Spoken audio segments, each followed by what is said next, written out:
make very different kinds of shows, and reality is such a popular and crowded genre. I wanted to start by asking about sustaining success over multiple seasons. Tom, Drag Race has been on since 2009. Can you talk about how you've kept the show fresh over the 15 years?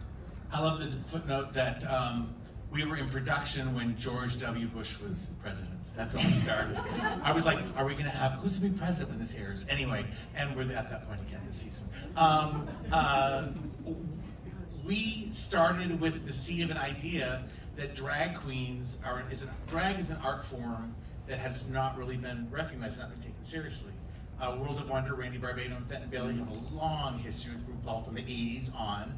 And they had all kinds of success with RuPaul. He kind of stepped away from the canvas. I came to him and said, you know, let's do something in the reality field. And he said, anything but a competition elimination show. I thought that was a dirty word.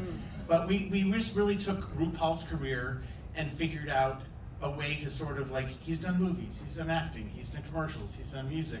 You know, he's had all these things. Let's replicate that. Let's look for the next drag superstar. And RuPaul has spent the last 16 years you know, passing the baton on to different queens.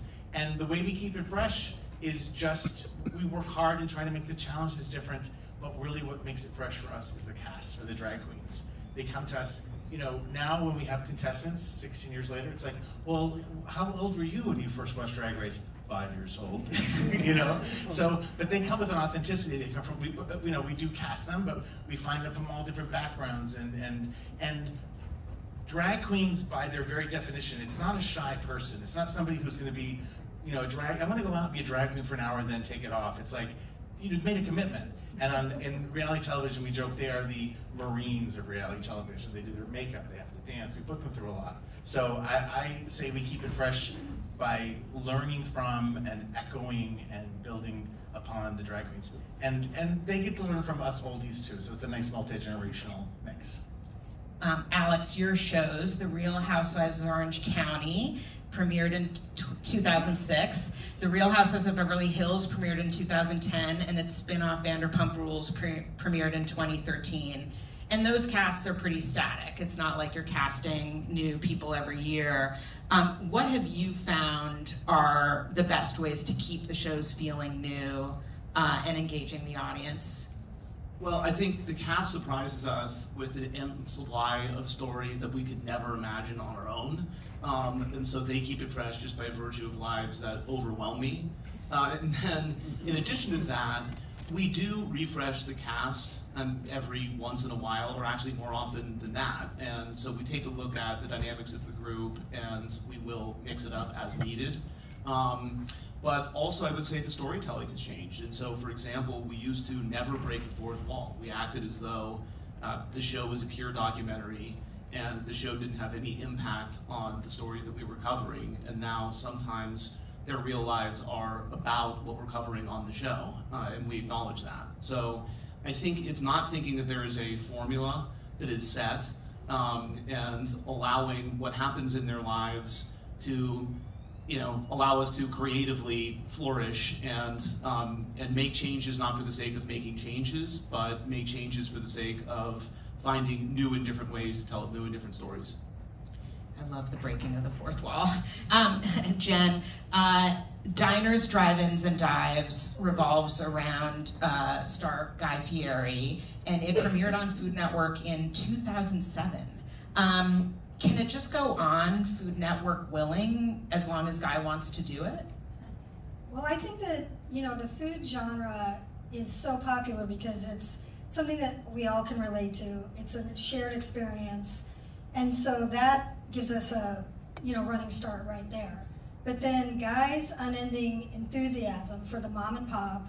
I mean, these are the people in our community who, your neighbors, people that are hardworking, you know, really putting it all on the line for the restaurants. Those stories are all things that we can relate to, things that we know, things that we can empathize with.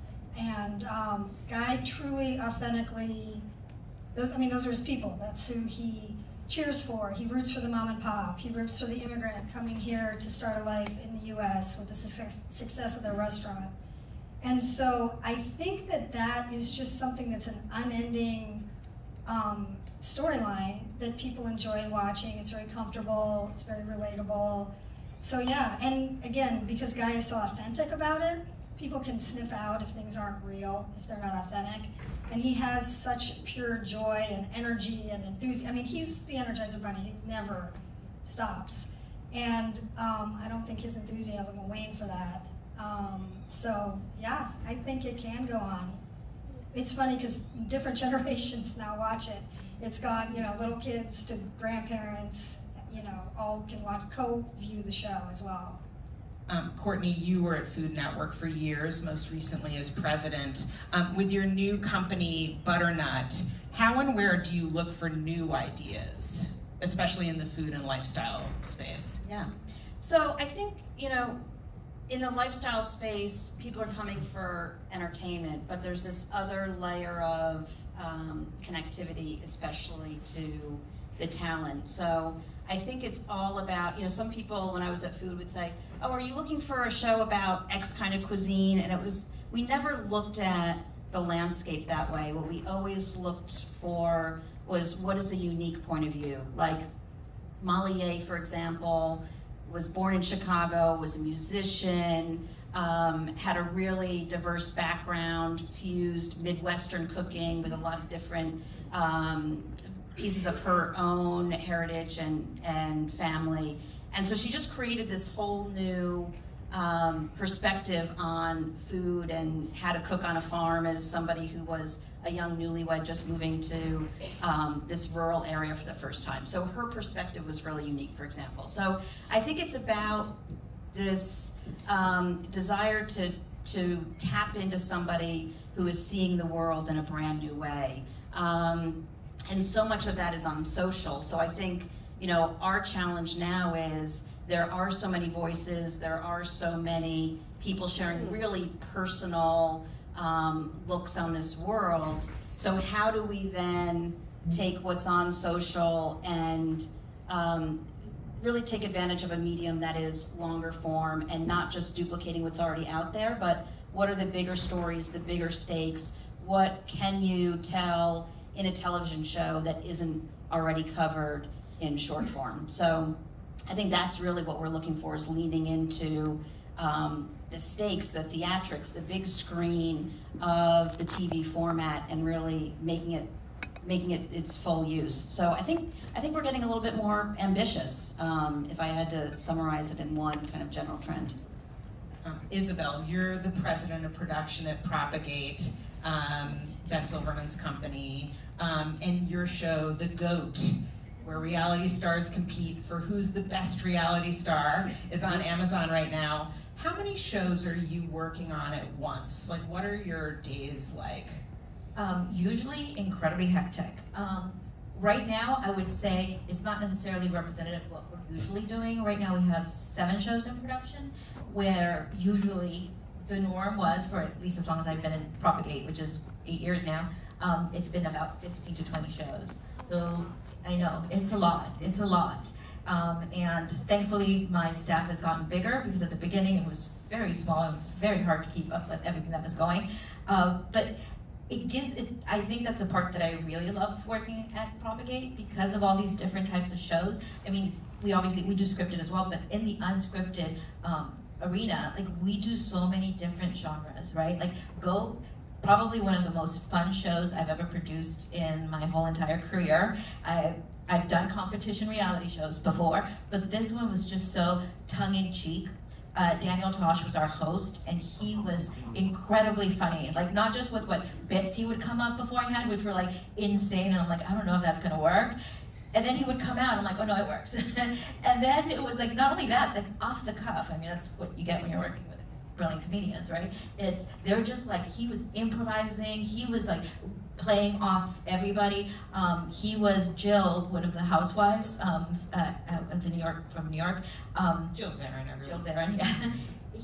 He and her had like this banter the entire time. I mean, it's funny, like, even when he was doing his one-offs, she'd come off and just sort of like hang out, and she'd be talking to him while he's doing like his bit. So it was hilarious. The two of them were hilarious. Even at the you know, toward the end, it was still like a great dynamic. So yeah, that one, I have to say, everything, like, reality stars, especially, like, we had somebody from Vanderpump. Dodie. We had Dodie.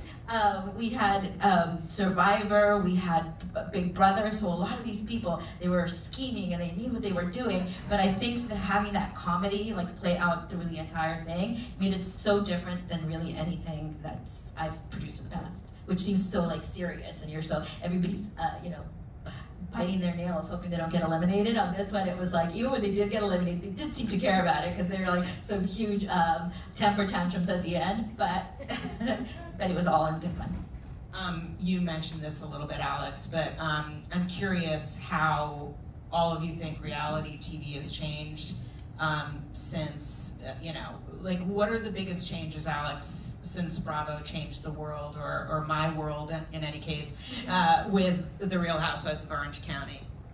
Well, I think part of it is just on, like, a standard docuseries is, I think people go into it with a lot of self-awareness.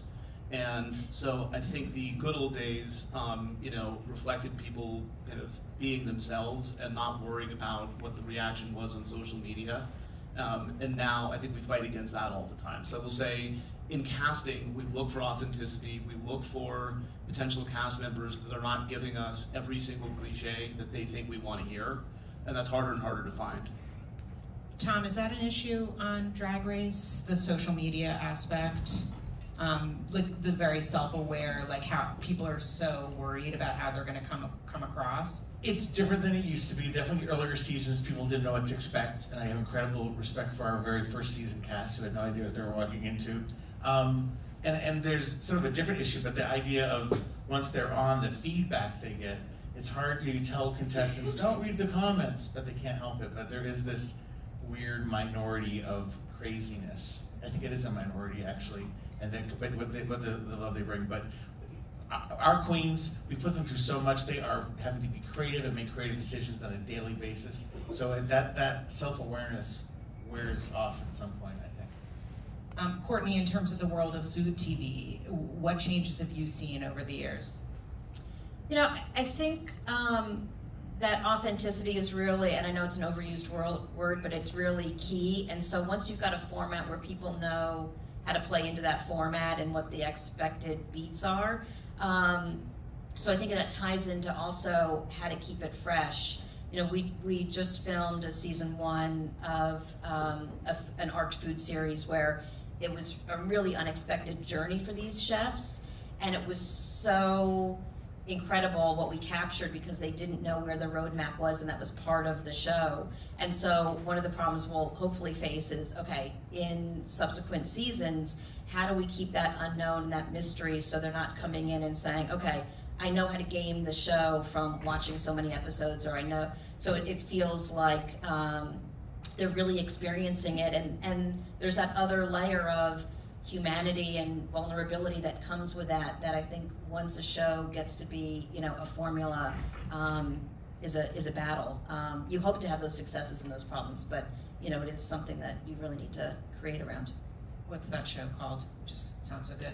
Erica Slavin will kill me if I, right? That's okay. It's coming to Food Network in September 3rd, 9 o'clock. We'll talk after. Put it TBD in your calendars. How about that? Jen, how about you? Like, how do you feel reality, like the kind of shows that you make, how has that changed over the years? Well, it's funny. I think things have kind of stayed the same.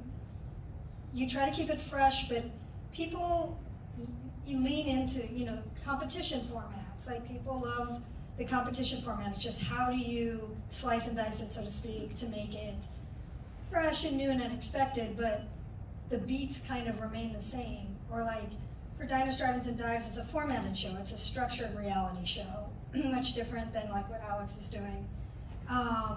People tune in for the unexpected and the drama. People, like, they lean into the comfort of it. It's like, you know what to expect. You know it's going to be several restaurants. Guys going to talk to them. They're going to, but that's very comforting. And then you can really appreciate the different foods. You can appreciate the different stories that the people have, and really understand that this is reality. Like, these people's livelihoods are on the line, and we're able to change people's lives, like, for real, you know. And that puts a little bit of pressure on it too, you know, because this is their lives, their family, their money, and so that has stayed, you know, kind of consistent. It's funny how the trends go, let's do something new, but then it kind of like comes back to like, wait, let's kind of be in the familiar, but then just try to do something a little bit different. I wanted to ask all of you how, once you're in production on a show, what your abilities are to change things or reverse course if things aren't going the way you want them to go. Tom, has there ever been a season of Drag Race that wasn't, you were like, uh-oh, as you're watching how it unfolds and you had to intervene? Like, how do you do that during production? Has that happened? We're pretty nimble and we plan way ahead, but inevitably something happens. And it's not that the cast disappoints, but you're like, oh, these guys can sing. So it's like, we're gonna lean into like our, you know, we have something that's, you know, will it be pre-recorded, will it be recorded? There was also one year that in RuPaul, who is the judge of all things, thought that it was the worst snatch game in Drag Race history. And he only found one person that was worthy of even acknowledging, and the rest, the next week, had to get into a lip-sync Lollapalooza for their lives. And that was not what the next episode was. And so it was this during COVID or before COVID. We're in Silmar. We all meet in the scalding hot parking lot in the middle of summer. It's like, what are we gonna do? What are we gonna do? Can we do this? And the lady guy goes out, no, don't make me program, you know, 8 lip syncs overnight. It's like, you can do it, just flashlights.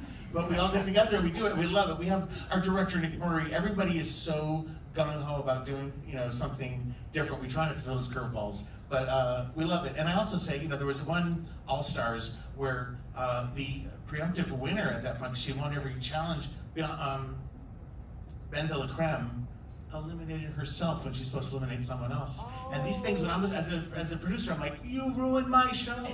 I have dinner at 8 o'clock.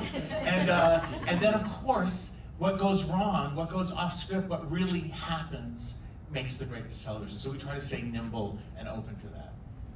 Alex, you had quite a challenge with the most recent season of Vanderpump Rules, since the Scandal had made international news last year, and you had to film in the wake of that. And recently, a few of your cast members have said that in the middle of the most recent season, you told them that the show wasn't really working and things needed to change if they wanted to continue. Sheena Shea has been very vocal. Can you talk about what was going on that led to that, and then what happened after that meeting? Yeah, I mean, I think that was a pretty dramatic, heightened account of what happened. I'm shocked. But I know. Go figure. So, no, but we did get the entire cast together, and we thought we had hit a point in the season where I actually think that they were impacted by what was happening on social media, and so we basically were telling them to drown out the noise and to make the show that they had made over the previous 10 seasons. And that didn't mean we asked them to manufacture anything. It didn't mean that we gave them any specific talking points. It just meant that we had made a show that worked because it was everybody kind of rowing in the same direction and reacting to each other, and we had gotten away from that. So we thought that we had to intervene in that sense, but otherwise, you know, look, my shows are different than Tom's, but the same principle applies. The show is better when the thing that we have planned doesn't happen, and when reality intervenes, and then it's up to us to catch up to it, not the other way around. Courtney, have you ever had a show that just wasn't working out during production, and what did you do? Yeah, absolutely, and I do think it's about having the easiest thing in the world is just keep going and make the schedule, as these guys are alluding to, and to just say, to stop down, take a beat, go dark for a day, get back in the brainstorm, you know, work in the creative, find your way. And, you know, we're all under such financial pressure, but spending that money on something that doesn't work is a waste for everybody. So I think always keeping the creative first while we're all running businesses too. is the only way. You've always got to use that as your guiding principle, for sure. Isabel, how about you? Have you had to do a rescue mission on a show? Yeah, unfortunately we have. Happily not recently. Recently things have been going a little bit better on our shows. But I have had to, where we do have to do the pause and just like, this creative isn't working. It's happened to me on competition shows where it's like these challenges are falling really flat. So it really becomes like we had a few dark days just to rethink the creative. And also, it's reality television, so sometimes you have to deal with things like all of a sudden my host is in the hospital for 3 days, and I have a cast that's actually sitting in a house, and what am I going to do with them? We can't judge, we can't do anything really. So I've had those kind of things come up. Those are, while stressful, a little less stressful because there's always insurance. whereas anything that happens when it's creative and that you're having to rework, it's really, that's the part where it becomes really hard, especially in a position where I am in a company where it's like you have to weigh the creative part in fixing a show with how much it's costing you and how much you have to do and how much the company's willing to put in monetarily to make it work.